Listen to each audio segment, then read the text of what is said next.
آج ہمارے سامنے تشریف فرما ہے آیت اللہ اعجازی جو بہار سے تعلق رکھتے ہیں.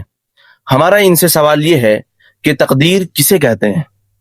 تقدیر نام ہے علم الہی کا، یعنی نالج آف گاڈ، اللہ تعالیٰ کے علم کا نام ہے، نہ کہ امر الہی کا، یعنی اللہ تعالیٰ کے حکم کا نام تقدیر نہیں ہے بلکہ اللہ تعالیٰ کے علم کا نام تقدیر ہے.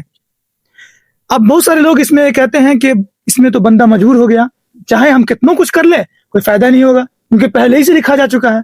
موویز میں اب ٹائم ٹریول کا کانسیپٹ دکھایا گیا ہے، تو اس میں بہت ساری موویز میں آپ دیکھیں گے کہ لوگ پریزنٹ سے فیوچر میں جاتے ہیں اور فیوچر میں جا کر کوئی کام کرتے ہیں، یا فیوچر میں جا کر دیکھ لیتے ہیں کہ ورلڈ کپ کون جیتے گا، اور پھر وہ پریزنٹ میں آ گئے اور آ کر بتا دیا کہ یہ جیتا.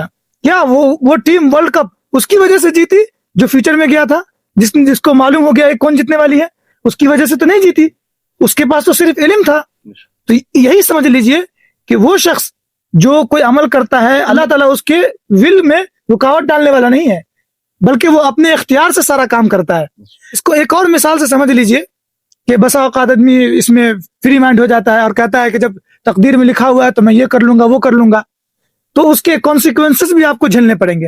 اگر آپ تقدیر پہ بھروسہ کر کے بیٹھ گئے، اگر ہم بیٹھے ہیں تو تقدیر میں لکھا ہوا تو مل ہی جائے گا، ہمیں اس سے کوئی فائدہ ہونے والا نہیں ہے. تقدیر کو سمجھانے کے لیے ایک بہت ہی اچھی مثال میرے ذہن میں آ رہی ہے جو میں چاہتا ہوں کہ میں آپ کے سامنے پیش کر دوں. ضرور. ایک شخص تھا، وہ ایک باغ میں گیا اور باغ میں جاتے ہی اس نے طرح طرح کے پھل دیکھے اور کھانا شروع کر دیا. کھاتا رہا. مالی آیا اور اس کو ڈانٹنا شروع کیا کہ تم کیوں کھا رہے ہو اس کو؟ تو اس نے کہا کہ اللہ تعالیٰ نے لکھ دیا ہے، یہ پھل جو ہے میری قسمت ہے، میں اس کو کھاؤں گا تو میں کھا رہا ہوں. تم کون ہوتے ہو اللہ کے حکم کو بدلنے والے؟ تم کون ہوتے ہو اللہ کے حکم کو ٹس سے مس کرنے والے؟ وہ مالی کیا کرتا ہے کہ پاس میں ڈنڈا رکھا ہوتا ہے، ڈنڈا لیتا ہے اور اس کو مارنا شروع کر دیتا ہے. ڈنڈے سے مارتا ہے اچھے سے، اور اس کا بھائی کچھ کیوں مار رہے ہیں مجھے؟ اللہ کے حکم کی تم خلاف ورزی کر رہے ہو. اس نے کیا کہا؟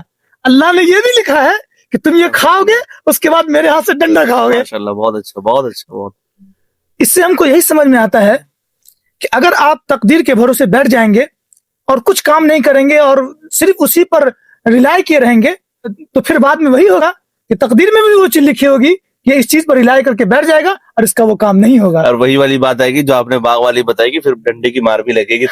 بالکل صحیح فرمایا. ماشاءاللہ.